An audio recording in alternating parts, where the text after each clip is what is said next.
Hola Polímata, ¿qué tal estás?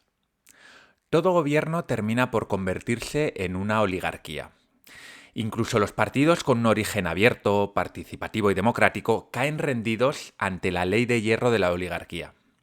Robert Michels, sociólogo que fue alumno del ilustre Max Weber, puso nombre a esta ley que promulga que el poder de toda organización acabará en manos de unos pocos con el paso del tiempo. La ley de hierro de la oligarquía es mencionada habitualmente por los críticos más feroces de la democracia.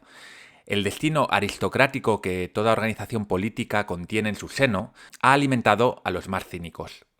La ley de Michels ha reforzado la idea de que la democracia no es más que una pantomima y que el poder, al fin y al cabo, siempre termina en manos de unos pocos.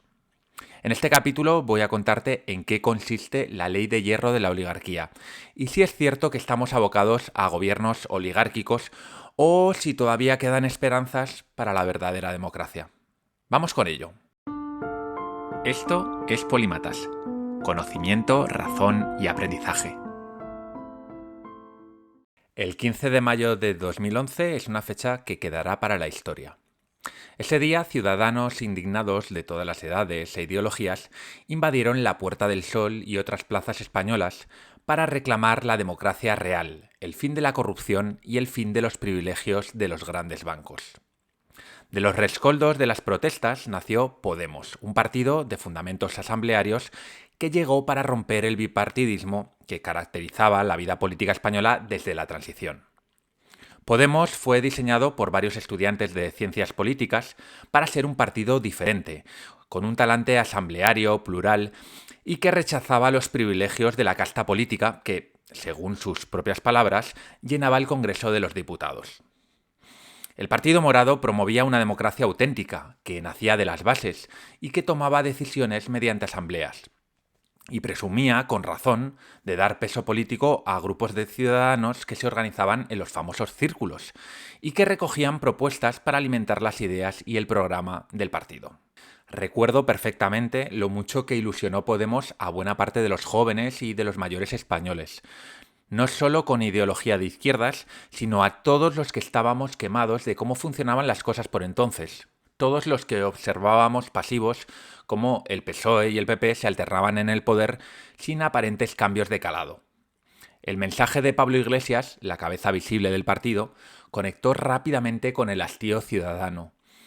Había que terminar con la casta política y con la corrupción, y España necesitaba una mayor implicación política por parte de la gente. Lo que pasó los años posteriores ya es historia. Podemos alcanzó un gran poder político de la noche a la mañana, y ese profesor de ciencias políticas que clamaba contra la casta en las tertulias televisivas terminó por confundirse entre ella. El Partido Morado, plural, asambleario y democrático, acabó siendo una sombra de lo que fue cuando fue creciendo, ganó poder y pasó a ser una oligarquía en la que 2 o 3 personas decidían prácticamente todo. Cuidado, este no es un capítulo de crítica hacia Podemos, y seguro que parte de mi relato es impreciso. Pero esto no es lo importante para lo que quiero ilustrar. Lo que quiero reflejar hoy es que Podemos es solo una de las víctimas de la ley de hierro de la oligarquía que bautizó Robert Michels en su libro más célebre, llamado Los partidos políticos, publicado hace más de 100 años, en 1911.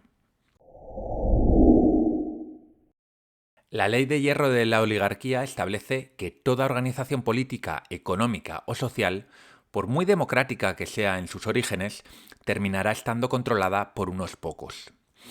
Dicho de otro modo, se va a convertir en una oligarquía. Según Michels, esta tendencia ocurre necesariamente cuando la organización crece y se hace más compleja. Al crecer es necesaria una mayor burocracia y más especialistas que sean capaces de responder a las nuevas necesidades de la organización. Estos especialistas, principalmente los líderes, se hacen indispensables y pasan a aglutinar todo el poder de la organización. Los idealistas que en un primer momento movilizaron a los ciudadanos y activistas con sus grandes valores, su pasión, van quedando poco a poco relegados en un segundo plano, y los burócratas y los expertos en asuntos políticos van tomando el poder. Otra opción es que esos idealistas terminen por mutar en burócratas que priorizan la creación de una estructura que asegure la permanencia del poder, priorizando la permanencia en el poder sobre aquellos ideales que les movían en los inicios. Esa transición, según Michels, es necesaria para la supervivencia de la organización. Para él no es el ansia de poder de los políticos lo que convierte un sistema democrático y asambleario en una pequeña oligarquía dirigida con mano de hierro. Es la propia supervivencia de la organización la que empuja todo el sistema hacia la oligarquía. Para asegurarse de que todo siga funcionando, los líderes deben tomar decisiones de forma ágil y segura, y eso es incompatible con una amplia participación y con un debate profundo y plural. Una vez creada la oligarquía, ese gobierno de unos pocos, la principal motivación de la misma es perpetuarse en el poder. Es entonces cuando la oligarquía toma decisiones que pueden ir en contra de los valores iniciales del partido. Los antaños revolucionarios se tornan ahora en conservadores y reaccionarios.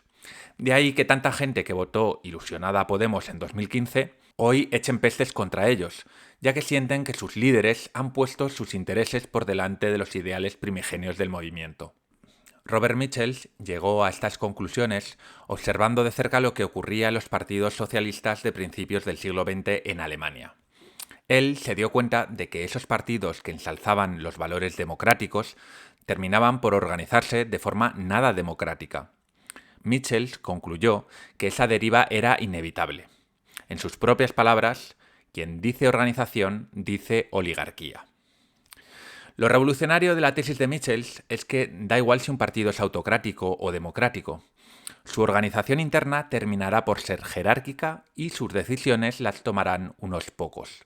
Por lo tanto, la diferencia entre una autocracia y una democracia no es tanto la forma en la que toman decisiones los partidos, que en eso se parecen mucho, sino la forma en la que son elegidos. Ambos sistemas concentran el poder en unos pocos, pero en una democracia el pueblo tiene el poder, afortunadamente, de cambiar una oligarquía por otra, mientras que en una autocracia no es así. Por supuesto, hay más diferencias entre una autocracia y una democracia.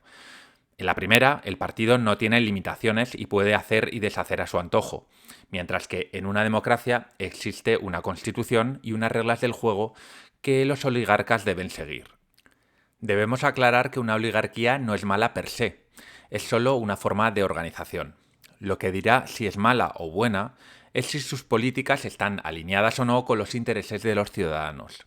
Aunque Michels tenía especial interés por las organizaciones políticas, porque él estuvo involucrado en política, cuando formuló su ley afirmó que era válida para todo tipo de organizaciones. Así, una empresa o una fundación también debían regirse por los mismos principios.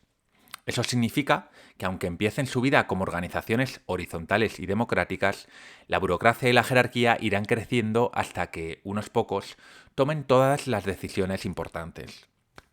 Esto tiene muchas implicaciones y es un golpe de realidad ante el idealismo de muchos emprendedores que piensan que van a poder mantener los valores democráticos y participativos cuando el tamaño de su empresa crezca.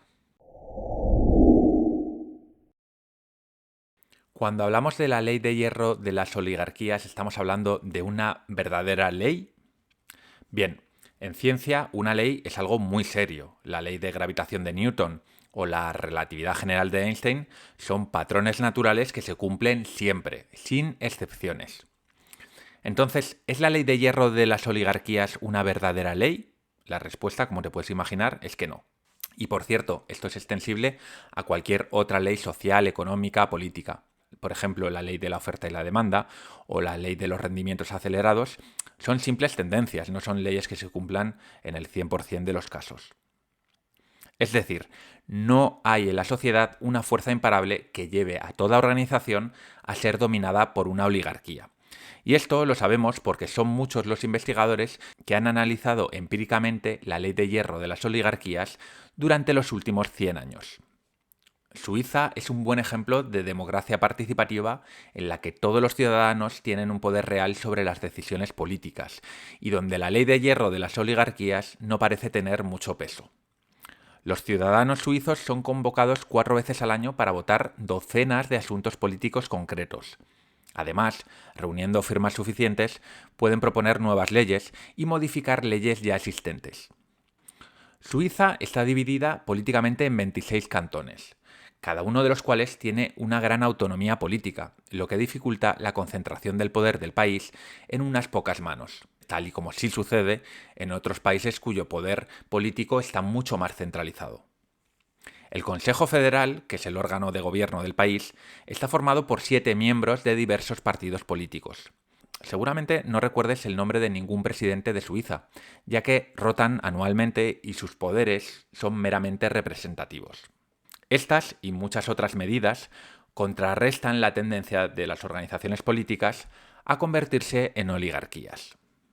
¿Y qué hay del resto de organizaciones, empresas, fundaciones? Bien, aquí tampoco está nada claro que la ley se cumpla siempre. De hecho, en una revisión de 77 estudios llevada a cabo en 2022, se examinaron 83 empresas con formas de gobierno democráticas, incluidas algunas empresas de la cooperativa Mondragón. Lo que observaron los investigadores es que muchas de esas empresas prosperaron durante décadas, manteniendo una forma de organización democrática y plural. Y la pregunta del millón es, ¿qué debe hacer una organización para mantenerse democrática con el tiempo y no caer en manos de una élite, de una oligarquía? O dicho de otro modo, ¿qué es lo que tienen en común la Federación Suiza y las empresas del grupo Mondragón? Bien, algunas estrategias de mitigación ya las hemos visto en el ejemplo de Suiza. Vamos a verlas en detalle ahora. La primera es la participación frecuente de todos los miembros. Una organización que promueva y blinde desde el inicio la participación política de todos sus miembros hace que se reparta el poder. Los referéndums son una herramienta muy útil para este fin.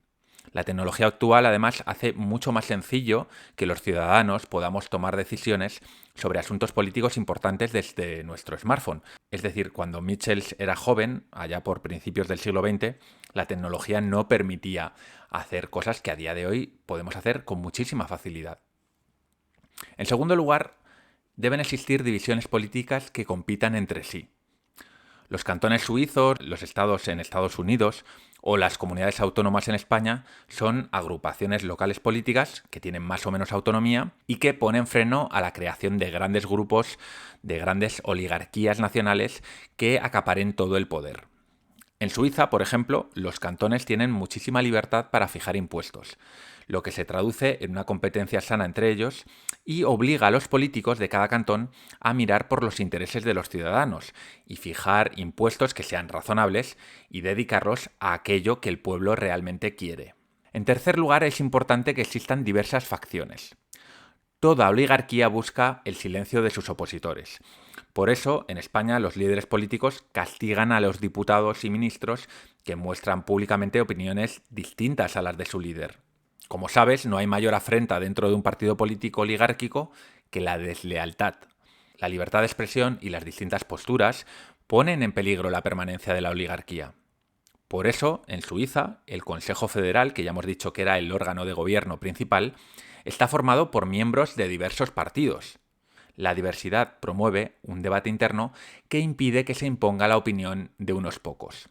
Por contra, en otros países, lo que dice el primer ministro o el presidente del gobierno es palabra de Dios. Los ministros y diputados se limitan a asentir y a votar a favor de las propuestas de su líder, y lo que ocurre con ello es que se perpetúa el poder del líder y se perpetúa el poder de la oligarquía. Por último, transparencia y rendición de cuentas. No hay mayor poder dentro de una organización que el de controlar la información. Si la información clave de un gobierno no se hace pública, los ciudadanos y los medios no pueden ejercer su papel de control, ni se le puede pedir cuentas a los gobernantes. Por lo tanto, todo se da por bueno, y el gobierno goza de la legitimidad que desea para seguir en el poder. Por eso, para alcanzar una auténtica democracia, la transparencia y la rendición de cuentas es imprescindible. Una transparencia y una rendición de cuentas radical. Vamos a ir terminando haciendo un breve resumen. La ley de hierro de las oligarquías es una tendencia natural en toda organización que va creciendo y haciéndose más compleja. Con el tamaño, la burocracia, la jerarquía y los especialistas van siendo cada vez más necesarios para mantener la máquina funcionando. Al final, un pequeño grupo de personas acaba acaparando todo el poder. Esto vale para partidos políticos, empresas, fundaciones y cualquier tipo de organización. Sin embargo, que sea una tendencia no significa que deba ocurrir necesariamente. Afortunadamente hay multitud de ejemplos de organizaciones que se resisten, al menos en parte, a la ley de hierro de las oligarquías. En este capítulo he mencionado el caso de Suiza, porque me parece un buen espejo en el que mirarse, pero ni mucho menos es el único. Si tuviese que resumir las dos cosas más importantes para mitigar o evitar estas oligarquías, diría que son dos. En primer lugar, fomentar la participación de todos los miembros de la organización en los asuntos importantes. Y en segundo lugar, obligar a los líderes a compartir la información relevante e incentivar la existencia de diferentes puntos de vista, y por lo tanto de facciones diferentes que cuestionen y controlen a los más poderosos.